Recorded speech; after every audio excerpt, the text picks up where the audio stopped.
나보다 마음도 넓고 인격도 되어 있고 여러 가지로 부족함이 없는 그런 사람들 가운데 예수 안 믿는 사람들이 많거든요.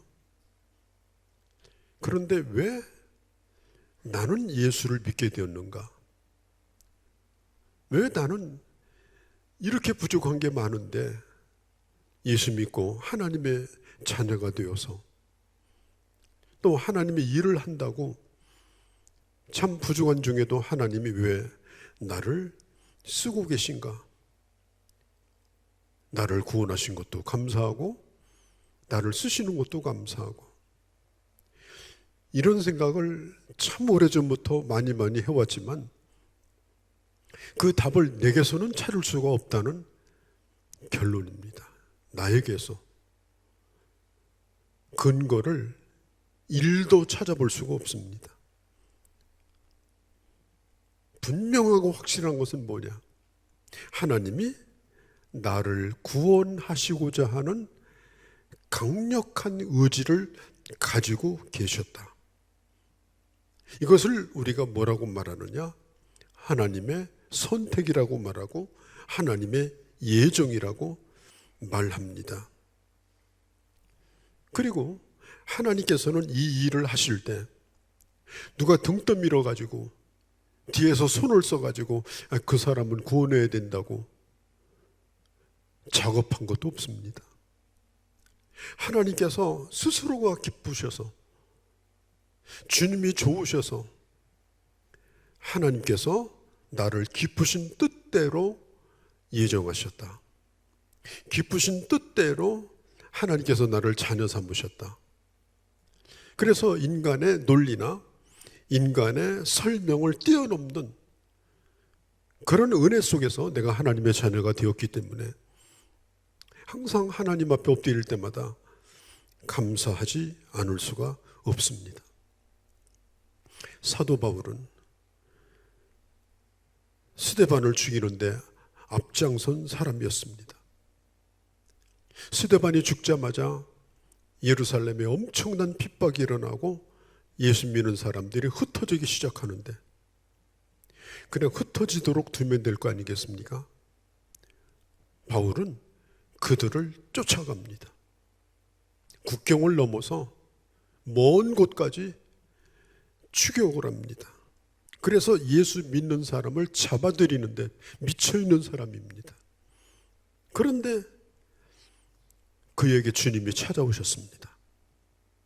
누구도 그가 예수 믿을 거라고 상상을 한 사람이 없습니다. 예수 믿는 것으로 끝난 것이 아니라 그가 예수를 전하는 자로 변화가 된 겁니다. 바울은 이게 너무 감사하고 고마워가지고 100번 죽어도 할 말이 없는 사람인데 예수님을 증거하도록 하신 이 은혜가 너무나 감사해서 그는 주님의 복음을 증거하는데 죽도록 그는 충성을 하게 된 것입니다. 그래서 바울이 기록한 에베소서 외에 다른 많은 서신서에 보면 왜 내가 예수 믿게 되었나? 왜 내가 사도가 되었나? 창세전부터 하나님이 나를 예정하셨기 때문이다. 이건 내 의지가 아니다. 이건 내가 좋은 조건을 가지고 있기 때문이 아니다 라고 하는 것입니다. 그러면 사도 바울만 이렇게 말도 안 되는 놀라운 감격적인 구원을 받았느냐? 아닙니다. 우리도 똑같은 구원을 받은 것입니다. 우리의 구원이 사람의 행위에서 난 것이 아닙니다. 베드로전서 1장 18절 19절에 보면 이렇게 말합니다. 오직 흠없고 점도 없는 보배로운 예수 그리스도의 피로 된 것이니라. 오늘 이 세상에 많은 사람들은 아무리 예수 얘기를 해도 안 믿는답니다. 왜 안 믿느냐? 그러면 안 믿어져서 안 믿는답니다. 노력했느냐? 노력했는데도 안 믿어지더라는 겁니다. 그런데 우리는 믿어지는 정도가 아닙니다. 우리는 그 예수 그리스도로 말미암아 감격합니다. 우리 마음이 참으로 뜨겁습니다. 어떤 사람들은 인간에 대해서 이렇게 얘기를 하는 사람이 있어요. 인간은 본래 자동차를 중립기어를 놓은 것과 같다. 그러면 차를 운전하는 사람이 이제 기어를 앞으로 가든지 뒤로 가든지 움직여야 차가 방향을 잡아서 간다. 예수를 믿는 사람은 중립기어에서 믿기로 기어를 넣기 때문에 믿게 된 것이다. 안 믿는 사람은 나는 안 믿겠다. 그래서 자기 의지로 안 믿겠다고 기어를 넣기 때문에 예수를 안 믿게 된 것이다. 이것은 그 사람이 결정한 것이다. 여러분, 성경은 뭐라고 말을 하는가 하면 인간은 아예 기어도 안 들어가는 고물이라고 말합니다. 그것도 자동차가 성할 때 기어가 들어가는 거죠. 중립도 되고 전후방도 되는 거지. 성경은 말하기를 인간은 그런 결정을 내릴 수 있는 기능 자체가 없습니다. 기어 자체가 없습니다. 예수를 믿겠다든지 안 믿겠다든지 의지로 그것을 결정할 수 있는 그런 존재가 아닙니다. 인간은 이 세상에 태어나는 순간부터 영적으로 죽은 존재입니다. 그래서 믿든지 안 믿든지 할 수가 없는 거예요. 모든 사람이 이미 죽은 자로 사망 아래 놓여 있는 것입니다. 에베소서 2장 1절 4절에 보면 이렇게 말합니다. 인간은 본질적으로 죄와 허물로 죽어 있었다. 죽어 있기 때문에 세상의 풍조를 따라서 공중의 권세 잡은 악한 영을 쫓았다. 그 다음에 이렇게 말합니다. 죽은 너희를 살리셨다. 여러분, 우리가 예수를 믿게 된 것은 예수를 믿을 수 있도록 우리를 살려주셨기 때문에 믿은 겁니다. 죽은 내가 장립 문고리 잡듯이 예수 믿은 게 아니고 죽어있는 나를 살려주셔서 예수를 믿도록 하셨기 때문에 우리가 예수를 믿게 된 겁니다. 골로새서 2장 13절에서 15절에 보면 이렇게 말합니다. 우리는 범죄와 육체의 무할례로 죽었던 우리들이다. 우리는 하나님과 상관이 없는 자라는 겁니다. 그런데 예수께서 우리를 살리시고 우리 죄를 사하시고 그리고 우리에게 불리하게 기록된 법조문을 제하여 버리시고 태워버리셨다. 그 법조문이 뭐예요? 죄에 대한 인간이 치러야 될 대가입니다. 예수 그리스도를 내가 믿게 되었을 때 하나님의 계명의 법조문에 기록된 우리에게 절대 불리합니다. 내버려 놔두면 지옥 갑니다. 그 법조문을 예수의 피로 말미암아 완전히 제하여 버리셨다. 지워버리셨다. 그리고 우리의 죽은 영혼을 살려주신 것입니다. 살려주셨으니까 예수가 누구인지를 아는 거예요. 살려주셨으니까 하나님이 어떤 분인가를 아는 거예요. 살려주셨으니까 하나님의 말씀이 내 귀에 쏙쏙 들어오는 거예요. 육신의 귀가 아닙니다. 영적인 기능이 살아났기 때문에 하나님의 말씀이 하나님의 말씀으로 들려지는 겁니다. 하늘의 언어가 내게 이해가 되는 거예요. 깨달아지는 것입니다. 이 세상에 최고의 지성인이라고 하는 학자들이 얼마나 많습니까? 그런 철학자들, 그런 인문학자들, 그런 과학자들이 얼마나 많습니까? 지금 그들이 하고 다니는 얘기가 뭐예요? 무식한 얘기를 하고 다니잖아요. 신이 없다, 하나님은 없다, 기독교는 필요 없다. 그거 왠지 아십니까? 그 영혼이 죽어 있기 때문에 그런 거예요.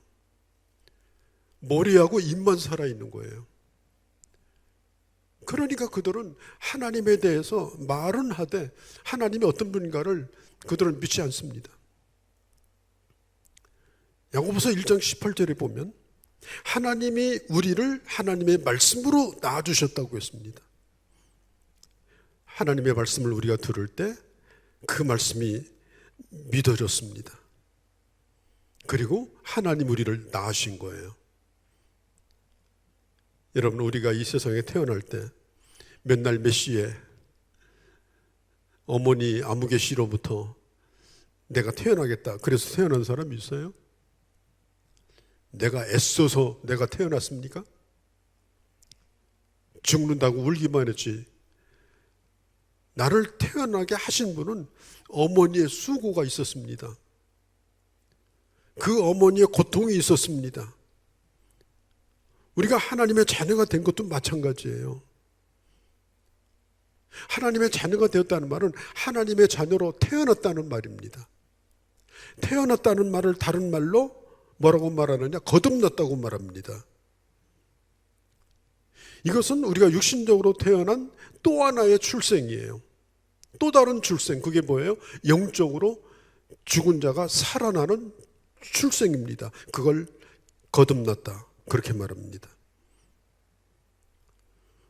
우리는 세상에 많은 종교가 있지만 그 종교 가운데 심사숙고해서 기독교라는 종교를 선택한 게 아니에요. 철학자들의 얘기를 들어보면요, 이 철학이라고 하는 것은 어떤 설정이 중요합니다. 뭐뭐 한다고 가정하자. 그리고 그 가정에다가 살을 붙여서 어떤 것을 설명하는 게 철학이에요. 이 철학자들이 말하는 하나님은 뭐예요? 존재를 설정하는 겁니다. 하나님 있다고 치자. 존재를 설정하는 겁니다. 마치 수학을 할 때 수학 값을 설정하는 것처럼 하나님이 있다고 가정하자. 그분은 모든 것이 초월하시는 분이라고 가정하자. 여러분요, 우리 기독교가 믿는 이 하나님은 그런 하나님이 아니에요. 설정된 분이 아닙니다. 인간이 그렇다고 가정한 분이 아닙니다. 제가 박시성을 가지고 있고 안무개 씨의 제가 아들입니다. 나에게는 우리 아버지가 계십니다. 우리 아버지가 가상의 인물입니까? 아버지가 없었다면 내가 여기 있었겠습니까? 아버지와 나와의 부자관계이고 우리 아버지가 계시고 내가 있는 겁니다. 그 아버지의 유전자를 물려받아서 이 모양으로 내가 존재하는 것입니다. 부정할 수가 없는 것입니다. 우리가 예수를 믿고 하나님의 자녀가 되었는데, 하나님의 자녀가 되었다라고 하는 말은 우리는 하나님이 우리 아버지라는 겁니다. 설정된 분도 아니고 그렇다고 상상한 그런 초월적 존재가 아니고 살아계신 그분이십니다. 그분이 누구냐? 바로 하나님이십니다. 여러분, 요한일서 5장 1절에 보면 예수님이 그리스도임을 믿는 자마다 하나님께로서 난자라고 했습니다. 우리가 하나님의 자녀가 되는 것은 예수 그리스도를 믿을 때 하나님의 자녀가 됩니다. 그는 우리 아버지가 되시고 우리는 그분의 아들이 됩니다. 그리고 이 관계는 영원토록 지속됩니다. 부모와 자식 간에는 떨래야 떨어낼 수가 없습니다. 육신의 부모도 그렇습니다. 이것은 도덕이나 선행의 문제가 아닙니다. 내가 우리 아버지의 아들 될 만큼 열심히 노력했더니 박씨 가문에 나를 들였더라. 아닙니다. 나를 낳아주셨기 때문에 내가 그분을 아버지라고 부르고 내가 그 아들답게 살려고 하는 거지, 아들답게 살려고 해서 아들이 되는 것이 아닙니다. 이것은 피의 문제고, 이것은 혈통의 문제고, 이것은 생명을 물려받은 것의 문제입니다. 기독교는 절대로 종교가 아닙니다. 기독교는 내가 선택한 결과가 아닙니다. 하나님께서 나를 낳아줬기 때문에 내가 영적으로 그분을 아버지라고 당연하게 부르는 겁니다. 이것은 이상한 일도 아니고 이것은 논리에 모순된 얘기도 아닙니다. 그럼에도 불구하고 하나님 우리를 사랑하십니다. 자식이 잘못하면 부모는 자식을 떨어내지 않습니다. 혼을 냅니다. 징계를 합니다. 책망을 합니다.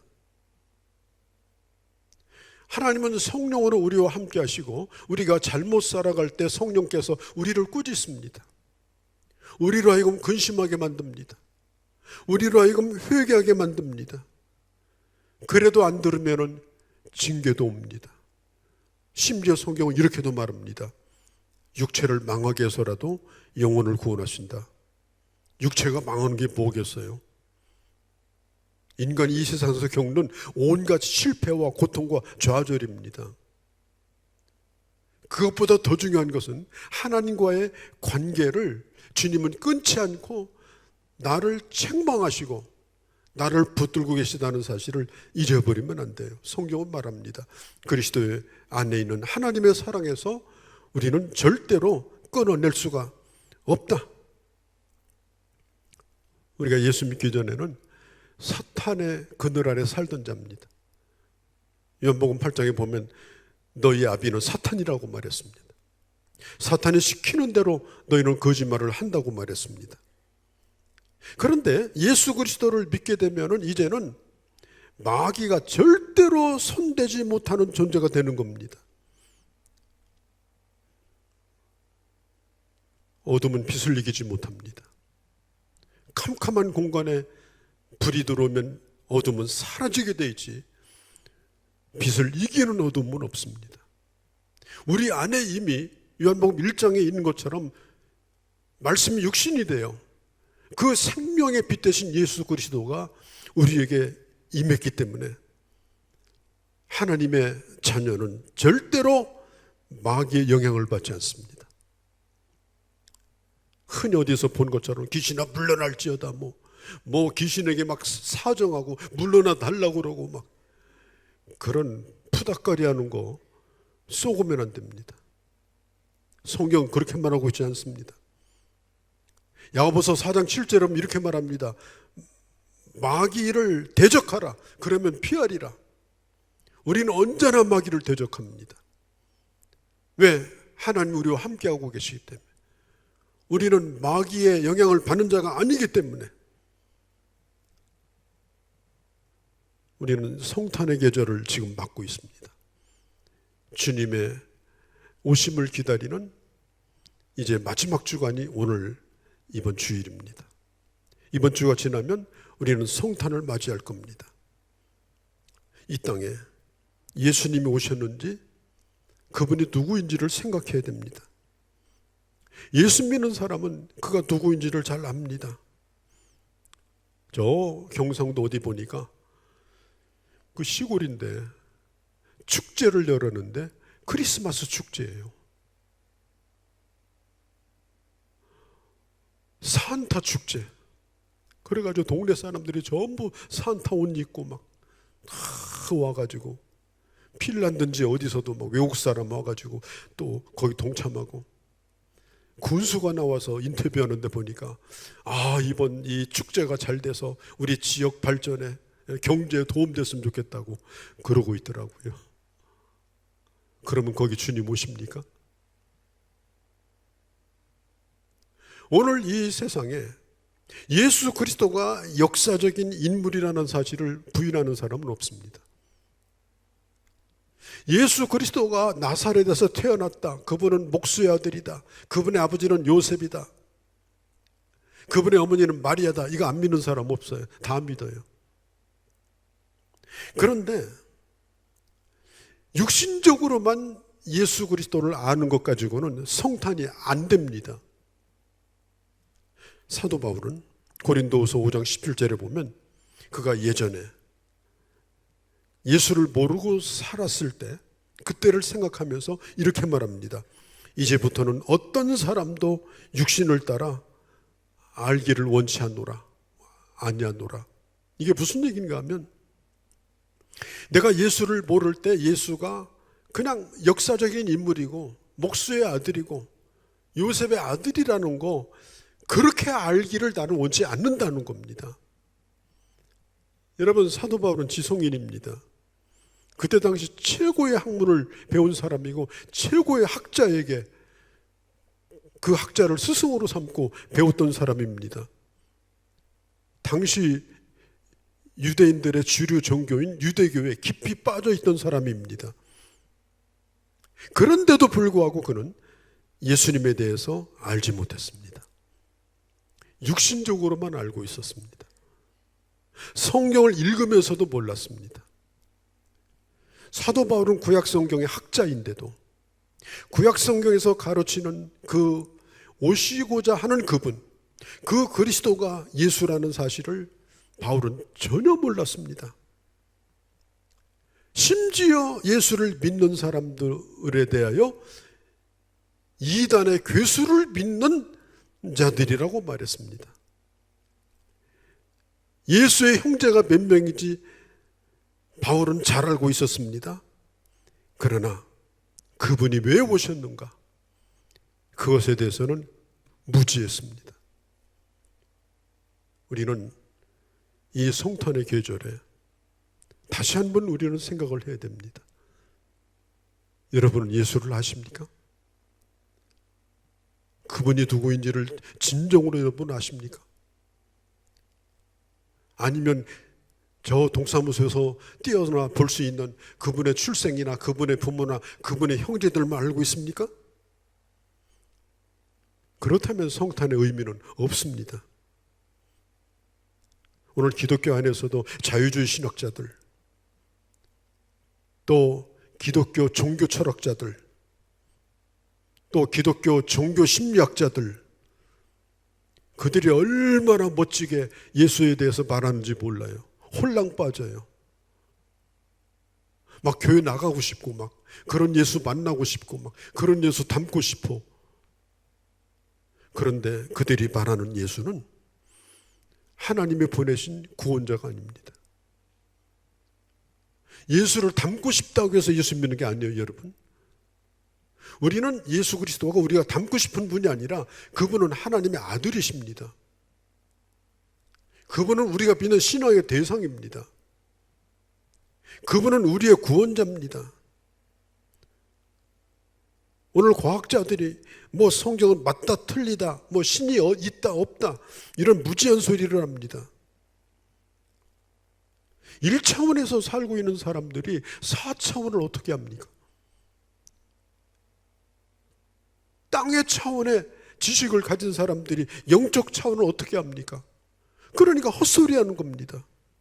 심지어 교회에서 가르치는 신학자들 가운데도, 교사들 가운데도 그런 확신을 가지지 아니하고 예수를 전하는 사람들이 있습니다. 사도 바울이 주님을 만나고 나서 고린도서 5장 11절에 말하는 겁니다. 그러므로 이제는 나는 사람을 바라볼 때도 그렇고 예수님을 바라볼 때도 나는 육신적으로 바라보지 않겠다. 예수님을 바라볼 때도 더 이상 육신적으로 그분을 난 바라보지 않겠다.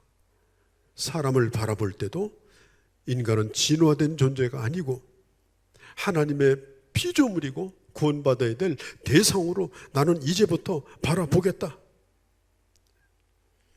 육신적으로 예수님을 아무리 높이 평가해도 그건 무지한 일입니다. 예수는 인류의 스승이다. 그분은 도덕적으로 따라야 될 우리의 모델이다. 성경은 말합니다. 그런 소리 하지 말라는 거예요. 육신적으로 예수님은 인간의 판단을 받을 만한 분이 아니고 우리가 믿어야 되는 분인 것입니다. 믿어야 사는 가장 중요한 우리의 구원자십니다. 그분은 우리의 왕이십니다. 우리의 신앙의 대상이십니다. 그분은 십자가에 달려 죽기 위해서, 부활하시기 위해서, 우리를 구원하시기 위해서 오신 겁니다. 말구에 있는 예수만 얘기하면 안 됩니다. 그분을 바로 알아야 됩니다. 유대사의 지성인이었던 존경받는 율법학자가 있었는데 그가 니고데모입니다. 이 니고데모에게 예수님이 계신 곳에 니고데모가 밤에 찾아왔습니다. 그는 유대인의 선생입니다. 그때 당시 산헤드린 공의 그런 회원이기도 합니다. 그래서 예수님에게 찾아와서 하는 얘기가 뭐냐? 예수님에 대한 자기의 긍정적인 생각을 얘기합니다. 이렇게 얘기합니다. 예수여, 당신이 행하는 기적을 보니 당신은 하나님으로부터 온 분이 분명합니다. 유대인의 선생으로서 나사렛 예수를 아주 극찬을 한 겁니다. 그때 예수님이 니고데모의 그 말 끝에 상당히 충격적인 동문서답을 하십니다. 요한복음 3장 3절에 보면 이렇게 말합니다. 예수께서 대답하여 이르시되, 답을 하시는 거예요.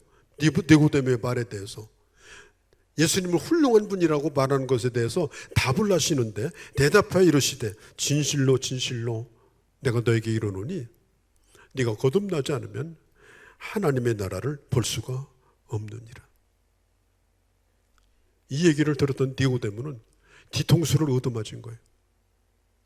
머릿속이 아주 하얗게 돼버립니다. 아무 생각이 나지 않아요.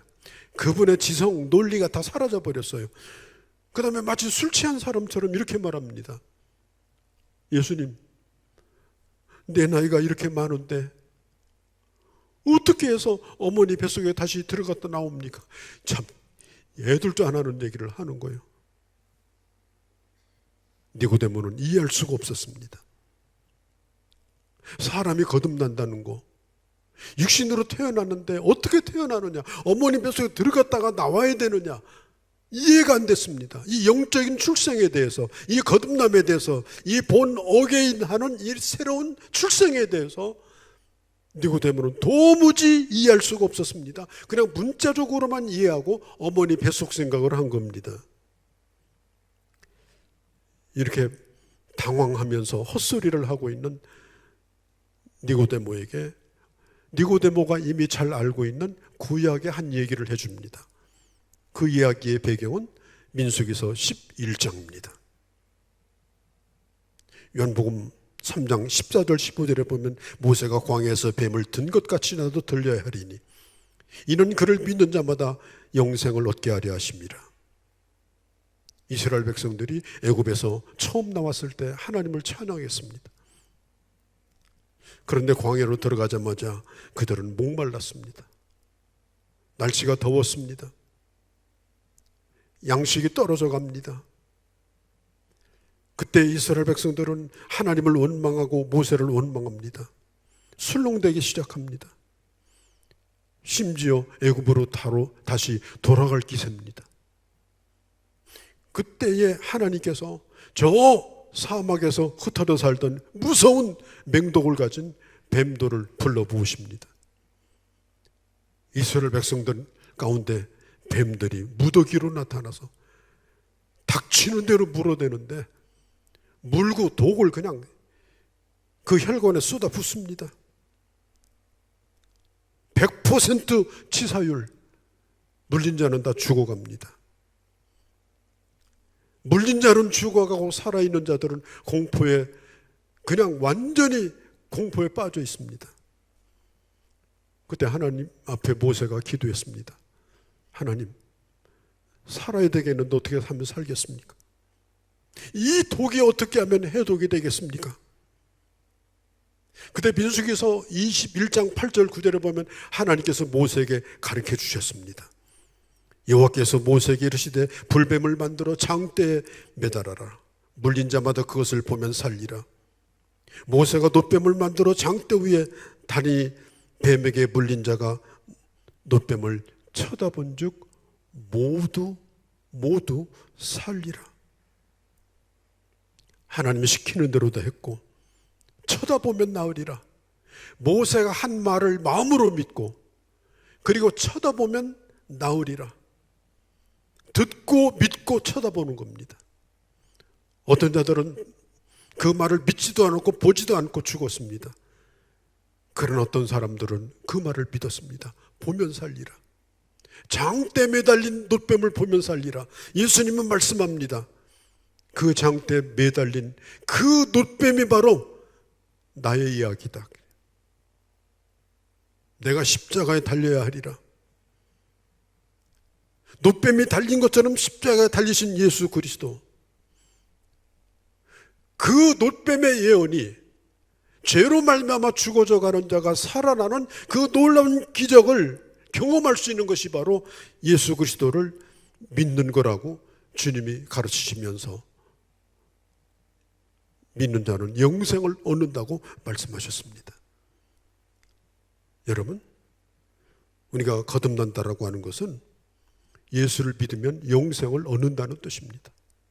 그게 니고데모가 거듭난다는 것이 뭐냐라고 하는 질문에 예수님 하신 대답이 뭐예요? 예수를 믿으면 영생을 얻는다. 이게 거듭나는 거예요. 거듭나는 게 뭐예요? 내가 영생을 얻는 거예요. 영생을 얻는다는 말은 육신의 생명과 상관없이 죽어있는 영혼이 살아나서 영원히 사는 영생을 소유하는 겁니다. 그건 무엇으로 가능하냐? 바로 예수 그리스도를 믿음으로 가능해집니다. 하나님이 제일 싫어하는 것이 뭐냐? 자랑하는 겁니다. 또 어떻게 보면 자기를 자랑스럽게 생각하는 것입니다. 사도 바울이 복음에 대해서 얘기하면서 고린도전서 1장 26절에서 29절 사이에 보면 이렇게 말합니다. 아무 육체라도 자랑하지 못하게 하심이라. 여러분, 자랑이 지나치면 자기가 우상이 됩니다. 우리는 하나님만 높여야 됩니다. 왜냐? 하나님이 나를 하나님의 자녀로 삼으셨기 때문에 그렇습니다. 창세기 43장 23절에 보면 이 백성은 내가 나를 위해서 지었나니 나를 찬송하게 하려 함이라. 주님이 우리를 하나님의 자녀로 새로 지으신 이유가 뭐냐? 우리의 입술로 주님을 찬양하기 위해서입니다. 에베소서 1장 5절 6절에 보면 그 기쁘신 뜻대로 우리를 예정하사 예수 그리스도로 말미암아 자기 아들들이 되게 하셨으니 이렇게 말합니다. 그가 사랑하시는 자 안에서 우리에게 거둬주시는 바 은혜의 영광을 찬송하게 하려 하십니다. 왜 주님이 우리를 예정하시고 거둬주시는 은혜를 베푸시느냐? 너를 자랑하는 것이 아니라 주님을 찬송하고 주님을 자랑하라고 우리를 자녀로 삼으셨다고 그랬습니다. 디모데후서 3장에 보면 말세 징조 가운데 하나가 뭐냐? 너희는 이것을 알라. 말세가 되면 고통하는 때가 이르리니 사람들이 자기를 사랑하며 돈을 사랑하며 자랑하며. 말세가 되면 자기를 사랑하고 자기를 자랑합니다. 아주 착각 속에서 살아갑니다. 특별히 어떤 착각인지 아십니까? 내가 도덕적으로 착하게 살면, 내가 도덕적으로 그럴듯하게 살면 하나님이 나를 그럴듯하게 보시고 그리고 나를 구원할 것이라고 하는 착각입니다. 여러분, 우리의 행위가 자랑이 될 수 없는 것은 그 행위가 우리를 구원하지 못하기 때문에 그렇습니다. 만일 교회 강단에서 예수 십자가를 제외시켜 놓고 인간의 행위만 강조한다면 그것은 교회가 아닙니다. 어쩌면 사탄의 회의일 수도 있습니다. 그것은 여러분 복음이 아닙니다. 사탄은 뭘 제일 싫어하느냐? 여러분 그럴듯하게 사세요. 착하게 사세요. 그러면 하나님 여러분들도 사랑하시고 이러면 사탄이 좋아해요. 그래, 너 그런 얘기 계속해. 그런 얘기 하는 게 교회지. 니네 교회는 상당히 수준이 있네. 뭐 다른 교인들은 뭐 다 썩었는데 니네 교회는 아주 그럴듯하네.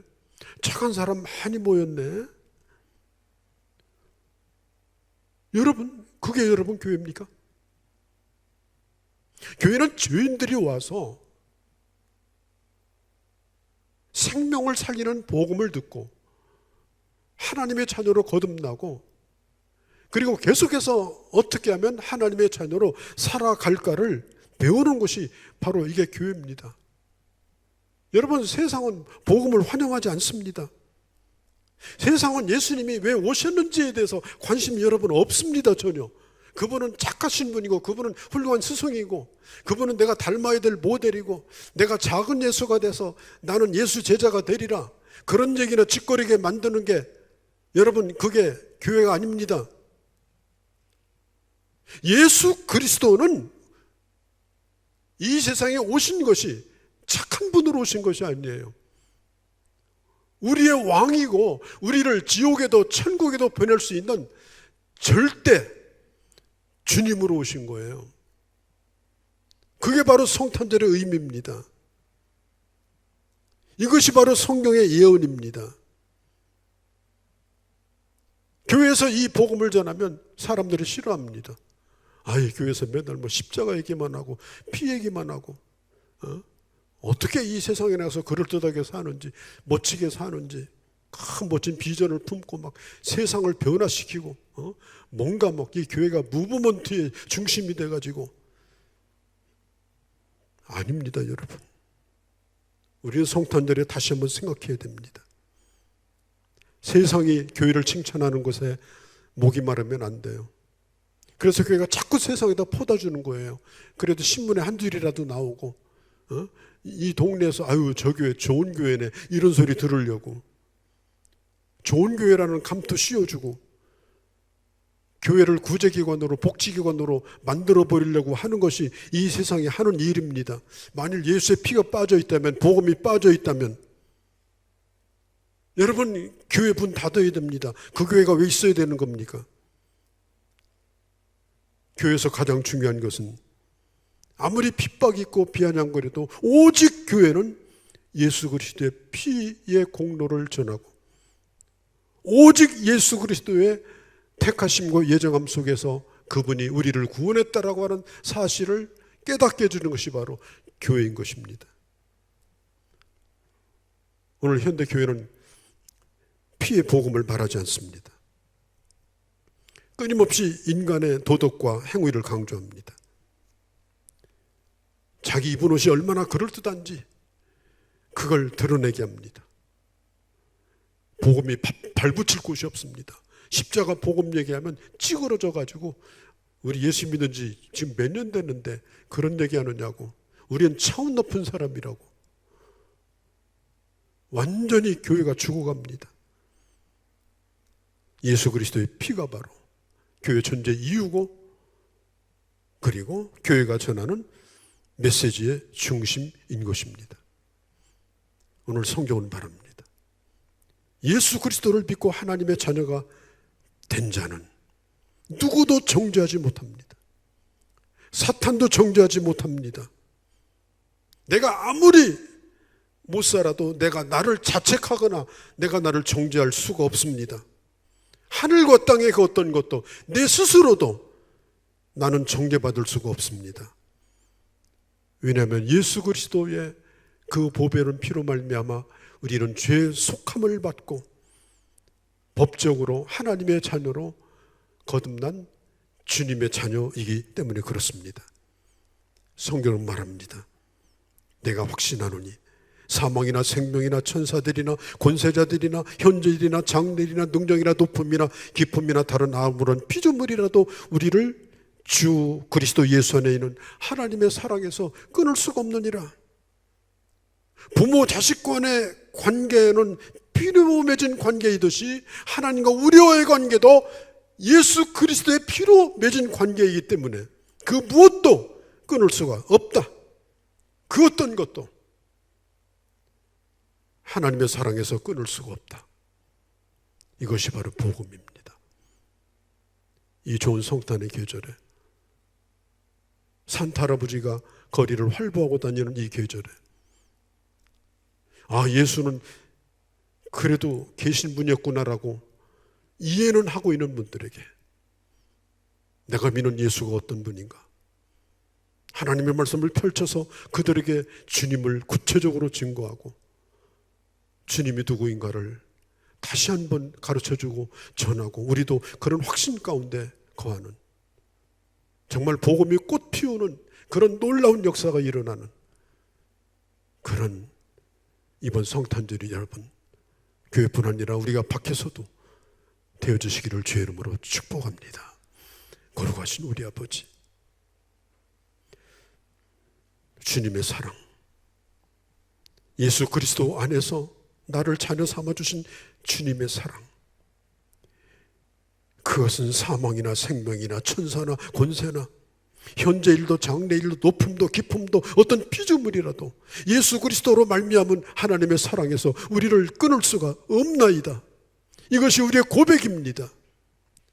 이 고백이 우리 스스로의 고백일 뿐 아니라 이번 좋은 계절에 이 복음을 증거하며 그리스도를 전하며 선포하는 그런 저희가 되게 하여 주시옵소서. 우리 주 예수님의 이름으로 기도하옵나이다.